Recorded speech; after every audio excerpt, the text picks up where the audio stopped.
Nico Williams joining Barcelona would actually be a bigger signing than Mbappe joining Real Madrid. Because if you think about it, does Mbappe really improve Real Madrid like Nico would improve FC Barcelona? That is the question we're going to try and answer in this video. How does Nico Williams make Barcelona better? As always, do subscribe to the channel. It's going to help us a lot to get this family to go bigger. We upload weekly tactical content on FC Barcelona at least 3 times a week. If that's you, do subscribe. Let's get right into the video. First improvement that I can instantly think of here is the width that we will be able to keep with both Nico and Lamine, like you can see with Spain, right? So often we wouldn't have, because like Rafinha and Ferran Torres, these guys are in like inverted wingers. They more want to operate in these half spaces. That's why if I think that if we can get Nico, we wouldn't need both Ferran Torres and Joao Felix, right? So the width is the instant improvement that I can see. So we would have, or we would be able to stretch the opponents, right? And we would have the same threat to both wings, right? But because right now, or last season with Lamine, you only had that towards the right, you know, but now you also have that towards the left, right? So it's going to be nightmare for the opposition to be able to cover both these wings. So extreme width is the instant improvement that we would see with Nico Williams.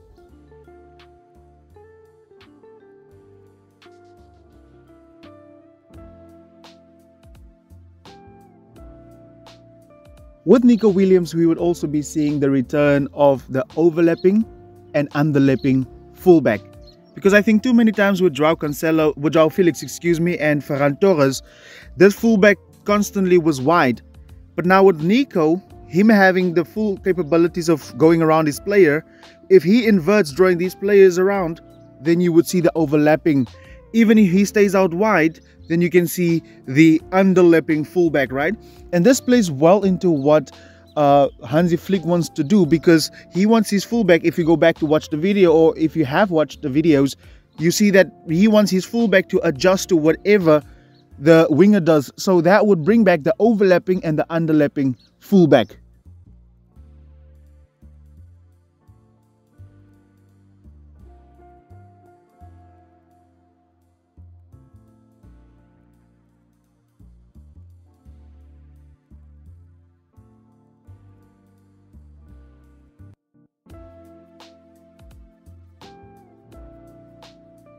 Nico would also improve Barcelona defensively, right? Because last season, we saw that when the box midfield was created with the inverted winger, you saw that the fullback was often the guy that would have to keep the width, right?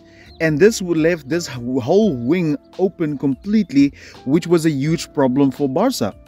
But now this fullback can stay back in support, like we know how Flick does it. And he would only have to go forward once the winger comes inside. So he would also improve us defensively. Like in the build-up phase, you see that Nico is out wide, kind of in a half space right now, but Cucurella is in position. And if anything wrong happens there, he would be able to cover it. Look higher up the pitch. He's always behind Nico. Whereas with Barcelona, that winger would be inverting in kind of in this area right here, and then the fullback would be wide. He would only go forward once Nico inverts into the half space. And this is the movement that it will also create for Barcelona. So defensively improved and also a lot more movement and fluidity. Nico will also ultimately ease the creative burden on the likes of Gundogan and Pedri. Because he's great in one-on-one situations out wide, right? So we kind of won't be able to, or we don't need to have those runs that we normally see from Fermin and Gundogan, which is ultimately what could pose as a problem for those two players in particular. That's why you can see Spain now can go for more controlled midfield with Rodri, Pedri, and Fabian Ruiz, right? And we can kind of like return to the 2-3-5 situation, you know, where the fullbacks, can both invert. And I would like to see this kind of formation, you know. But Nico Williams arriving, we don't need really midfielders that can make runs in behind, because we can attack through the wings like we are seeing Spain doing, right? If Spain would have a striker like Robert Lewandowski, then that would transform that Spain team immensely, right? But like I said, the creative burden will be much less on the likes of Gundogan and Pedri, and because Nico is excellent in one-on-one situations, right?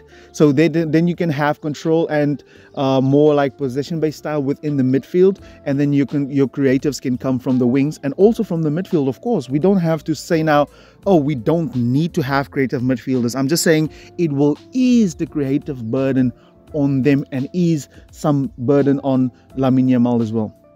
Like over here, you can see clearly that Fabian Ruiz, Rodri, and also Dani Olmo in this case is all facing the goal. Like, how many times have we seen Barcelona players, especially our creative players, with their backs to goal? You can see Fabian Ruiz, Rodri, and Pedri again.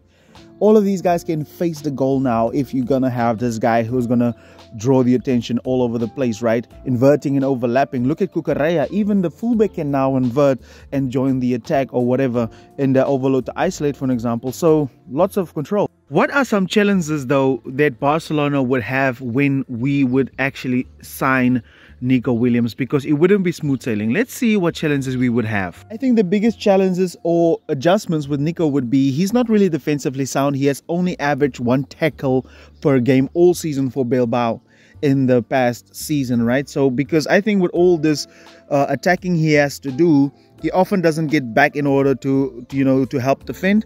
And I think with Barcelona, that would be even less, because Barcelona would control the game much more than what Bilbao does. And even though Nico is really a sensational winger, he often only gets to the byline. That's why last season he had 11 assists, right? He would cross the ball more than he would score. He only scored 5 goals for Bilbao. But I think that opens up the gateway for Robert Lewandowski to have more assists, right? So the challenge is that we are not really going to sign a goal scorer, and of course that can change because Nico is relatively still very young.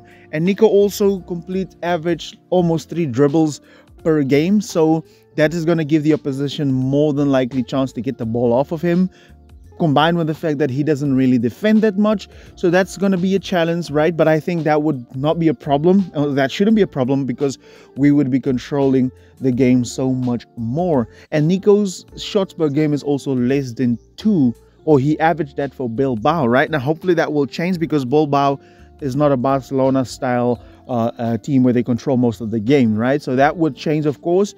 And you can see in the Spain side, he's a different winger in comparison to what he does at Bilbao, right? That's mainly counter-attacking play for him. But how would he adjust to Barcelona? And I think that's just a few challenges that I can name for Nico Williams in this instance right now. In the end, it would be exciting times for Barcelona if we could pull this signing off. And I think this is the perfect winger for us. And he's the closest thing we're going to ever have to Neymar and what Barcelona was in 2015, you know. Because he's still young, he's 21, there's a lot that we can still do with him, and he's still moldable, you know, and we have a manager who believes in wide wingers. So the world could really be Nico's oyster here at Barcelona. And to be honest, I don't really think I can see him in another team, right? Because if he plays for Spain, Barcelona would be the perfect team for him. But as always, do subscribe to the channel. It's going to help us a lot. I'm going to see you in the next one. Thank you very much for watching. Goodbye.